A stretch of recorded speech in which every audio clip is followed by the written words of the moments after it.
తప్పుడు కేసులు నన్ను ఇరికించి నన్ను ఆ పోలీస్ స్టేషన్లో కొట్టించడం జరిగింది. కేంద్ర మంత్రి బండి సంజయ్ గారు నాకు అప్పుడు సహకారం చేయడం జరిగింది.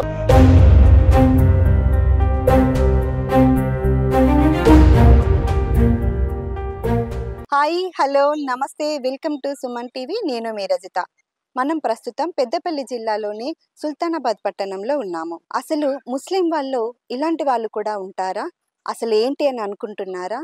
అవునండి, తను ముస్లిం మతానికి చెందినవాడైనా కూడా హిందూ మతం అన్నా, హిందూ ఆచారాలన్నా చాలా గౌరవిస్తూ ఉంటాడు.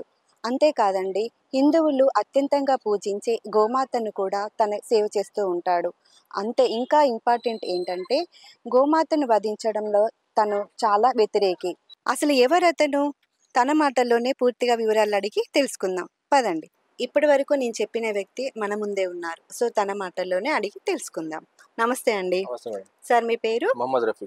రఫీ గారు, మీరు ముస్లిం మతస్థుడైనా కూడా హిందూ సాంప్రదాయాలను చాలా గౌరవిస్తూ ఉంటారు. అసలు ఎందుకు ఆలోచన వచ్చింది మీకు? అది ముఖ్యంగా ఏంటంటే మేడం, మా ఫ్రెండ్ సర్కిల్ కానీ ఇక్కడ మా ఉన్నటువంటి ఇంద్రనగర్ ప్రాంతంలో హిందువులు చాలా బాగా ఉంటారు. అదేవిధంగా చూసుకుంటే చిన్నప్పటి నుంచి నాకు ఊహ తెలిసినప్పటి నుంచి హిందూ ముస్లిం సోదర భావం అనుకుంటే నేను మస్జిద్లో చూడడం జరిగింది. అది ఎందుకంటే ఇఫ్తార్ విందు కార్యక్రమంలో హిందూ సోదరులు వచ్చి వారు మా ముస్లిం సాంప్రదాయాన్ని గౌరవించి పవిత్రమైన రంజాన్ మాసంలో వారు మస్జిద్లకు వచ్చి మాకు ఇఫ్తార్ పార్టీ ఇస్తారు. అది అది ఒక సోదర భావం చాటినప్పుడు చిన్నప్పటి నుంచి చూడడం జరిగింది. కాకపోతే నేను కూడా అదే విధంగా హిందూ ముస్లిం భాయి భాయి అని ఉండాలనే ఉద్దేశంతో 2015 నుంచి హనుమాన్ స్వామి ఆలయానికి వెళ్ళి నేను కూడా నా సోదరులతోని నేను కూడా సోదర భావం చాటుకోవాలనే ఉద్దేశంతో ఈ కార్యక్రమం చేయడం జరుగుతుంది. అదేవిధంగా అయ్యప్ప కావచ్చు, వినాయక మండపాలలో కావచ్చు, ప్రతి జాగాలో కూడా హిందూ ముస్లిం భాయి భాయి ఉండాలి, మన సోదర భావం చాటుకుంటూ వెళ్ళాలని చెప్పి ఉద్దేశంతో ఈ కార్యక్రమం చేయడం జరిగింది మేడం. మరి మీకు ఎలాంటి సపోర్ట్ ఉంటుంది ఫ్యామిలీ నుంచి? ముఖ్యంగా నాకు నా కుటుంబ సభ్యులు, మా అమ్మ ముఖ్యంగా నాకు సహకారం చేస్తుంది. మా భార్య కూడా, మా అన్న, మా కుటుంబ సభ్యులు ప్రతి ఒక్కరు కూడా నాకు సహకారం చేయడంతోనే నేను ముందుకు చేయడం జరుగుతుంది. ఏ రోజు కూడా మా కుటుంబ సభ్యులు, మా నాన్న కావచ్చు, మా అమ్మ కావచ్చు, మన ముస్లిమ్స్ ఇలా చేయొద్దని ఎప్పుడు అనలేదు. వాళ్ళే నాకు ప్రోత్సహించడం వల్లనే ఇంత దూరం నేను రావడం జరిగింది. రఫీ గారు, గోవధనకి మీరు చాలా వ్యతిరేకి కదా, అప్పుడు ఆ సమయంలో మీ ముస్లిం వాళ్ళ నుంచి ఏమైనా ఇబ్బందులు ఎదుర్కొన్నారా? ఇది మొట్టమొదటిసారిగా 2017లో జరిగింది మేడం. అప్పుడు నేను సోషల్ మీడియాలో పోస్ట్ పెట్టడం జరిగింది. మన హిందూ సోదరులను మనం మనోభావాలు దెబ్బతినద్దు, వాళ్ళు గోమాతని పూజిస్తారని నాకు తెలిసిన తర్వాత పూజించి ఆవును మనం గోయొద్దని చెప్పి నేను పోస్ట్ పెడితే అప్పుడు కొంతమంది మతం వేరు, కులం వేరు, మత పెద్దలు ఎవరు ఏమన్నా కానీ కొంతమంది కులంలో ఉన్నటువంటి రాజకీయాలకు సంబంధించిన వారు కావాల్సుకొని 2017లో తప్పుడు కేసులు నన్ను ఇరికించి నన్ను ఆ పోలీస్ స్టేషన్లో కొట్టించడం జరిగింది. అప్పుడు నాకు ఈ విషయం తెలుసుకున్న ఇప్పుడు ఉన్నటువంటి కేంద్ర మంత్రి బండి సంజయ్ గారు నాకు అప్పుడు సహకారం చేయడం జరిగింది. అప్పుడు వారు కార్పొరేటర్గా ఉన్నట్టుండే అప్పుడు కేవలం వాట్సాప్ సోషల్ మీడియాకు స్పందించి వారు నాకు సహకారం చేయడం జరిగింది. వారి సహకారంతో నేను బయటికి రావడం జరిగింది. పెట్టినటువంటి కేసు 2017లో పెడితే దాదాపు 2023 దాకా కోర్టు చుట్టూ కూడా తిరగడం జరిగింది. దాని తర్వాత అవగాహన వచ్చిన తర్వాత ముస్లిం సోదరులు, నా వయసుకు సంబంధించిన యువకులు, అన్న నువ్వు చేసిందంతా కరెక్ట్, మనం అందరం యువకులం కలిసిమెలిసి ఉండాలంటే నువ్వు చేసిందే కరెక్ట్ అని చెప్పి ఇటీవల కాలంలో కూడా నేను మళ్ళీ వినతి పత్రం ఇవ్వడం జరిగితే అప్పుడు ఆ ముస్లిం సోదరులు అందరూ వచ్చి నాకు సహకారం చేయడం జరిగింది. మొదట్లో మాత్రం ఖచ్చితంగా ఇబ్బంది జరిగింది, కానీ ఇప్పుడు అందరం మాత్రం హిందూ ముస్లిం అందరం కలిసిమెలిసి ఇక్కడ ఉన్నటువంటి స్థానిక దర్గా దగ్గర కావచ్చు, ఆలయాల దగ్గర కావచ్చు, మేమైతే ఇప్పుడు ప్రస్తుతానికైతే హిందూ ముస్లిం కలిసి కార్యక్రమం చేయడం జరుగుతుంది మేడం. అంటే ఇప్పటి వరకు కొంత తగ్గుముఖం పట్టిందా సార్? మరి చాలా మార్పు వచ్చింది మేడం. ఇంతకు ముందు కొత్తలో కొంతమంది వాస్తవానికి ఏంటంటే స్వార్థ రాజకీయాల కోసం హిందూ ముస్లిం లొల్లి పెడతారు తప్ప వాస్తవానికి హిందువులకు ముస్లింకి ఎలాంటి గొడవలు లేవు. ఆ అవగాహన వచ్చిన తర్వాత హిందూ ముస్లిం అందరూ సుల్తానాబాద్ లో మాత్రం చాలా సంతోషం కలిసిమెలిసి ఉండడం జరుగుతుంది. రఫీక్ గారు, మరి మీరు మా హిందూ గుడిలోకి అలా వెళ్ళడం జరిగిందా ఎప్పుడైనా? వెళ్ళడం జరిగింది మేడం. స్వయంగా హిందూ గుడిలకు హనుమాన్ టెంపుల్ లోకి వెళ్ళి నేను అన్నదానం చేయడం జరిగింది. గత 10 సంవత్సరాల నుంచి చేయడం జరుగుతుంది. అదే విధంగా అయ్యప్ప ఆలయంలో కూడా వెళ్ళి నేను మా అన్నదానం, ఎందుకంటే అన్నదానం చేయాలంటే అక్కడ స్వామిలు అక్కడనే ఉంటారు కాబట్టి స్వయంగా ఆ టెంపుల్కి వెళ్ళి ఏదైతే వాళ్ళ ఆచారాలు ఉంటాయో ఒక రోజు ముందు అయ్యగారు చెప్పడం జరిగింది, స్నానం చేసి నీసు తినకుండా రావాలని చెప్తే వాళ్ళ ఆచారాలు పాటించుకుంటూ అక్కడ వెళ్ళడం జరిగింది మేడం. అంతేకాకుండా నడకదారిన వెళ్ళే అయ్యప్ప భక్తులకు, హనుమాన్ భక్తులకు కూడా మీరు వాళ్ళకి తినడానికి తిండి, వాటర్ అలా సప్లై చేశారనేది కూడా విన్నాము. అది నిజమేనా? అవును మేడం. ఇక్కడ మా స్నేహితులతో కలిసి హిందూ ముస్లిం అందరం కలిసి అక్కడ అందరి దగ్గర డొనేషన్ తీసుకొని ఒక శిబిరం లాగా ఏర్పాటు చేసి 3 రోజులు చేయడం జరిగింది మేడం. సార్, మీ మిసెస్ మీకు ఎలా ఉంటుంది సపోర్ట్ గా? ఈ కార్యక్రమాలు చేసేదానికి ఫస్ట్ ముఖ్యంగా నాకు ఇంటి నుంచి సపోర్ట్ ఉంది మేడం. ఎందుకంటే ఏ రోజు కూడా మనం ముస్లింలం, వాళ్ళతో మనకి ఎందుకు టెంపుల్కి వెళ్ళినా ఏ రోజు కూడా వాళ్ళు అడగలేదు. ఇంకొక విషయం ఏంటంటే రంజాన్ పండుగ వచ్చినప్పుడు నా హిందూ సోదరులు వాళ్ళ యొక్క భార్యలు వాళ్ళందరూ ఫ్యామిలీతో వచ్చినప్పుడు కూడా స్వయంగా నా భార్యని అన్నం కూడా వడ్డించి బిర్యానీ చేయడం కూడా చేస్తారు. అదే విధంగా మేము మా భార్య కూడా దసరా వస్తే మా హిందూ సోదరుల ఇంటికి పోయి భోజనం చేసిన సందర్భాలు ఉన్నాయి మేడం. మరి మీ నాన్నగారు ఏం చేస్తుండేవారు? మా నాన్నగారు revenue department retired employee madam. తనకు కూడా ఇలాంటి ఆలోచనలు కానీ అట్లా ఏమైనా ఉండేనా? అంటే ఏదైనా పెద్దవాళ్ళ నుంచే మనకు వస్తూ మా ఉంటాయి అమ్మ కదా. నుంచి వచ్చింది మేడం ఇదంతా. అమ్మ నుంచి వచ్చింది. అమ్మగారి నుంచి వచ్చింది. ఓకే. అమ్మ ఏం చేస్తుంటారు? అమ్మ హౌస్ వైఫే. House wife. కాకపోతే వాడలో ఏది ఉన్నా కూడా ఈ గ్రూప్ లీడర్ గానీ అట్లా వాడలో ఏదైనా బయటికి వెళ్ళి మాట్లాడుతుంది మా అమ్మ. పిల్లలు కూడా మీకు చాలా సపోర్ట్ ఉంటారు అనమాట. అవును మేడం. ఓకే.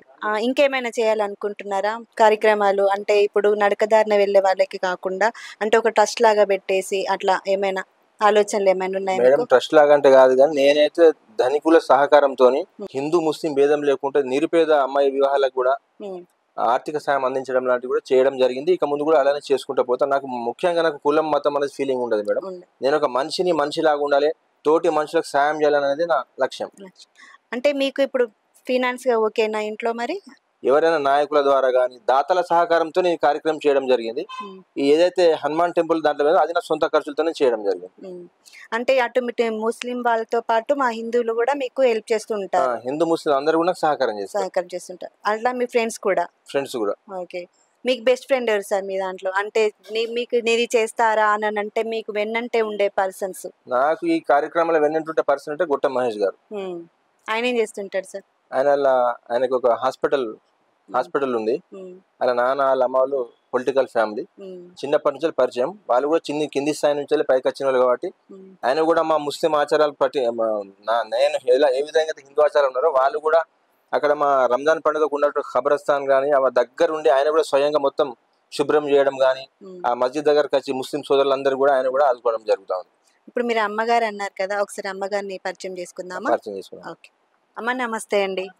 నమస్తే మేడం. అమ్మ మీ పేరు? నా పేరు రషీదా ఖాతూన్. అమ్మ మీ బాబు ఇప్పుడు మా హిందూ మతాలను ఆచరించడం గౌరవించడం జరుగుతుంది కదా, సో మీ సపోర్ట్ ఎలా ఉంటుంది మీ బాబుకి? అసలు మీకు అంటే ఏం అబ్జెక్షన్ లేదా అలా చేయడంలో? నాకే చిన్నప్పటి నుంచి లేకుండే, నా బాబు కూడా లేదు. అందరు కలిసిమెలిసి ఉండాలి. ఎందుకంటే రంజాన్లో కూడా మాకు హిందువులు కూడా తినిపిస్తారు కదా, మరి వాళ్ళకు కూడా తినిపిస్తే బాగుంటుంది. ఒకసారి నాతో అడ్వైస్ తీసుకున్నాడు మా బాబు. అయితే మంచి పనే, అది కూడా చేయరా అని అన్న. అప్పటి నుంచి స్టార్ట్ చేసిండు. మన సపోర్ట్ ఉంది, మా కుల పెద్దలు కూడా సపోర్ట్ ఉంది. మాకు ఎవ్వరు అబ్జెక్షన్ చేయలేదు. మంచి పనికి ఎవ్వరు అబ్జెక్షన్ చేస్తారు మేడం? మంచి పనే కదా చేసేది. ఏ ఒక్కరు కూడా చెప్పలేదు వద్దు మీరు ఎందుకు హిందువులకు చేస్తున్నారు అనేది? చెప్పలేదు, ఎవ్వరు అబ్జెక్షన్ చేయలేదు, చెప్పలేదు. చెప్తే కూడా మేము చెప్తాం కదా, మరి వాళ్ళు పెడితే మేము తింటున్నాం కదా, రంజాన్ ఇఫ్తార్ అని అదని ఇది చేస్తున్నారు కదా, వాళ్ళకు కూడా సంతోషం ఉంటుంది. అరే మాకు ముస్లింలు పెట్టిర్రు అని వాళ్ళకి సంతోషం ఉంటుంది, మాకు కూడా అంతే సంతోషం ఉంటుంది. కులమత భేదం ఉండద్దు. నేను చిన్నగా ఉన్నప్పుడు నాకు లేకుండే, మా బాబు కూడా ఉండద్దు. నా గుణమే నా బాబుకి వచ్చింది. పూర్తిగా సపోర్ట్ ఉందన్నమాట అయితే. ఓకే. అయితే ఇంకోటి ఏంటంటే అమ్మ మీరు కూడా ఇప్పుడు రఫీక్ గారు హిందూ వాళ్ళకి అయ్యప్ప మాల వేసుకున్నప్పుడు, హనుమాన్ మాల వేసుకున్నప్పుడు వెళ్ళి వాళ్ళకి భోజనాలు వండియడం అట్లా చేయడం జరుగుతుంది కదా, మీరేమైనా చేస్తారా అట్లా? నేను ఇప్పటిదాకా వెళ్ళలేదు, ఎందుకంటే ఆరోగ్య సమస్యతో పోలేదు. కానీ నా బాబుకి అయితే సపోర్ట్ చేస్తున్నా. ఎక్కడ ఉన్నదంటే పోయి చేసిరా అంటున్నా, పోస్టులు పెట్టినా కూడా లైక్ చేస్తున్నా. నాకు సంతోషం, చాలా సంతోషం. మంచి పని చేసినవరా అంట. రఫీక్ గారు ఇంకోటి ఏంటంటే హిందువులలో చాలా అంటే అన్నా చెల్లెళ్ళకు సంబంధించింది రాఖీ పండుగ. సో అట్లా మీకు ఎవరైనా వచ్చి రాఖీ కట్టడం జరిగిందా ఎప్పుడైనా? ఇక్కడ దాదాపు ఒక 15-20 మంది యువతులు వాళ్ళు నాకు అన్న అని పిలుస్తారు. వాళ్ళకి అన్న లేడు, వాళ్ళు నేనే అన్నాన్ని భావించుకొని వారి హిందూ వాళ్ళ చుట్టాలు ఉన్నప్పటికీ కూడా మీరేనా అన్న అని చెప్పి స్వయంగా మా ఇంటికి వచ్చి వాళ్ళు రాఖీ కట్టినప్పుడు మా భార్య వాళ్ళకి బట్టలు పెడతాయి మేడం. మరి మీకు పిల్లలు సార్? ఒక బిడ్డ నాకు. పాపకి కూడా అంటే మనమంతా ఒకటే అనేది ఇప్పటి నుంచే మీరు నేర్పించడం స్టార్ట్ చేశారు? మా ఉన్న పాప ఇద్దరు ఫ్రెండ్స్ కూడా హిందువులే. ఓకే. తను ఏ స్కూల్ చదువుతుంది సార్? ఇక్కడ ప్రైవేట్ విజ్ఞాన్ స్కూల్. అంటే మీరు మా హిందూ గుడులకి వెళ్ళడము ఇవన్నీ చేయడంతో పాటు మరి మీ ముస్లింకి టెంపుల్ ఉంటుంది కదా, మసీద్ ఉంటుంది కదా, అక్కడికి మా హిందువులు వస్తారా? అక్కడికి వస్తారు మేడం. ఇప్పుడు వాళ్ళు రావడానికి సందర్భం ఏంటంటే రంజాన్ మాసంలో వస్తారు. ఇంకా ఇక్కడ విషయం ఏంటంటే ఇక్కడ స్థానిక దర్గా ఉంది మేడం. ఇక్కడ ఉరుసుస్తాలు జరుగుతాయి. ఇప్పుడు వచ్చే నెల ఉరుసుస్తాలు ఉన్నాయి. అక్కడ దాదాపు 70% హిందువుల పైసలతోనే అక్కడ ఉరుసుత్సవాలు అతి ఘనంగా జరుగుతాయి మేడం. అక్కడ మత సామరస్యాన్ని చాటే ఒక గొప్ప అవకాశం మా అందరు కల్పిస్తుంటే ఇక్కడ దర్గా ఉంది, స్థానిక దర్గా శ్రీవాణి కాలేజ్ ముంగట. అక్కడ 70% హిందువులే మాకు డొనేషన్ చేసి అన్నదానం పెడతారు హిందువులే. చివరిగా మరి అంటే మీ ముస్లిం వాళ్ళకి చెప్పేది ఏదైనా ఉందా? నేను హిందూ ముస్లిం కలిపి ఒకటే చెప్తా మేడం, మనం హిందూ ముస్లిం తర్వాత ఫస్ట్ మనం భారతీయులం, రెండోది మనం మనుషులాగా వండుకుంటూ మన భారతదేశంలో హిందూ ముస్లిం అనే సోదర భావం చాటుకుంటుంటే ఎలాంటి విద్వేషాలు గాని ఈ మత కలహాలన్నీ జరిగాయని చెప్పి నేను ఈ సందర్భంగా అందరికి వివరిస్తూ చెప్పడం జరుగుతాం. రఫీక్ గారు, అంతేకాకుండా ఇక్కడ ఏదైనా చిన్న చిన్న సమస్యలు ఉన్నా, ఎవరికైనా ప్రాబ్లమ్స్ వస్తే మీ దగ్గరికి వచ్చి సాల్వ్ చేస్తారని విన్నాము, నిజమేనాది? నిజం మేడం. ఇక్కడ మన వాడలో ఏమైనా సమస్యలు ఉన్నప్పటికీ కానీ ఒక ప్రజలకి ఏమైనా సర్టిఫికెట్లు అవి కావాలన్నప్పుడు కూడా నేను కూడా వెంటనే వెళ్ళి సంబంధిత అధికారుల దగ్గర వెళ్ళి వాళ్ళ సహకారంతో వాళ్ళకి చేయించడం జరుగుతూ ఉంటది. మరి అదే విధంగా మా కమ్యూనిటీ కావచ్చు వీళ్ళని కావచ్చు ఫ్యామిలీ గొడవలు అయినప్పుడు కూడా వాళ్ళకి పోలీస్ స్టేషన్ వరకు పోకుండా వాళ్ళ పరువును కాపాడుకుంటూ మా ఇంట్లోనే స్వయంగా ఫ్యామిలీ కౌన్సిలింగ్ చేసిన సందర్భాలు కూడా ఉన్నాయి మేడం. అంటే అట్లా ఇప్పటివరకు ఎన్ని ఫ్యామిలీస్ చేశారు? దాదాపు నేను 70 నుంచి 60 ఫ్యామిలీ కౌన్సిలింగ్ చేయడం జరిగింది. అందరి సాల్వ్ అయిపోయింది. ఎవరైనా డైరెక్ట్ పోలీస్ స్టేషన్ పోయినప్పుడు కూడా ఆ పోలీస్ స్టేషన్ లో మా కమ్యూనిటీ సంబంధించి పోతే బయట మాట్లాడుకోని చెప్తే ముందు పోలీస్ స్టేషన్ నుంచి నాకే ఫోన్ వస్తుంది. నేను దగ్గరికి వెళ్ళి వాళ్ళని కౌన్సిలింగ్ చేసి విడాకుల దగ్గర పోయినా కూడా ఆపి వాళ్ళని కలిపిన సందర్భాలు కూడా ఉన్నాయి మేడం. వచ్చి మిమ్మల్ని కలిసారా? మరి కలుస్తారు మేడం. అప్పుడు మీ ఫీలింగ్? చాలా సంతోషంగా ఫీల్ అయ్యాను మేడం. ఎందుకంటే ఆ సందర్భాల నుంచి ఒక సంబంధం అనేది కలిసింది నాకు. అప్పుడు హిందూ ముస్లిం తేడా లేకుండా అప్పుడు వాళ్ళు రాఖీ కట్టడం, నా అన్న నాకు ఆపద కాచి ఆదుకోవడం అని చెప్పి అప్పటి నుంచి వాళ్ళు హిందూ రాఖీలు కట్టడం, ముస్లిం అయినప్పుడు కూడా ప్రతి పండుగ పిలిచి అన్న మీరే నాకు దగ్గర ఉన్నారు, మీరే మా సంసారాన్ని కాపాడిరని చెప్పి వాళ్ళు విశ్వాస భావనతో ఉన్నారు కాబట్టి అది అలానే కొనసాగుతారు మేడం. అమ్మ, రంజాన్ పండగకి మీ ఇంటికి అందరు వస్తారు కదా, అలాగే మీరు కూడా హిందువుల వాళ్ళ పండుగలకి వెళ్తుంటారా? అవును, వెళ్తుంటా. దీపావళి నోములకు కానీ మా చుట్టుపక్కల గౌడ్స్ ఉన్నారు, వాళ్ళందరూ పిలుస్తారు. మా ఫ్యామిలీ మొత్తం పోయి తినేస్తాం. ఎందుకంటే రంజాన్లా ముస్లింలు పండుగ చేసుకుంటారు, హిందువులు చేసుకోరు కాబట్టి మేము అన్ని హిందువులకు పిలుస్తాం, తినిపిస్తాం.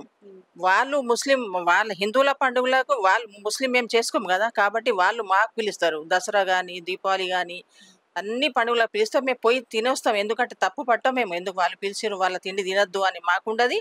అలాగే హిందువులకు కూడా మా ఇంటిగా తినేందుకు ఏ అబ్జెక్షన్ ఉండదు.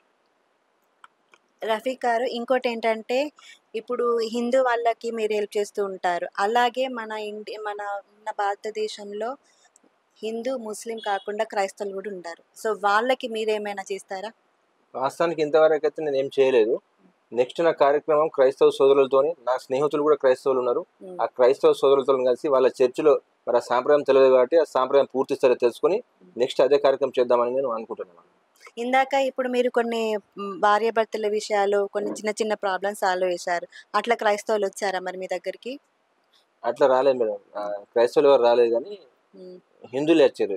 హిందూ ఫ్యామిలీస్ కొంతమంది వస్తే అంటే ఆ హిందూ ఫ్యామిలీ కూడా మా అక్క వాళ్ళ ఫ్రెండ్స్ కాబట్టి వాళ్ళ ఇంట్లో గొడవలు జరిగితే పర్సనల్ గా నేను వెళ్ళి దాన్ని చేయడం జరిగింది. ఇది హిందూ అని వాళ్ళు కూడా ఇటు మాట్లాడతాడు, నిజాయితీగా మాట్లాడతాడు, నిజం మాట్లాడుతున్న ఉద్దేశంతో పిలిచారు కానీ మా కులస్తుడు పరాయి కుల అట్లా విలువలేదు.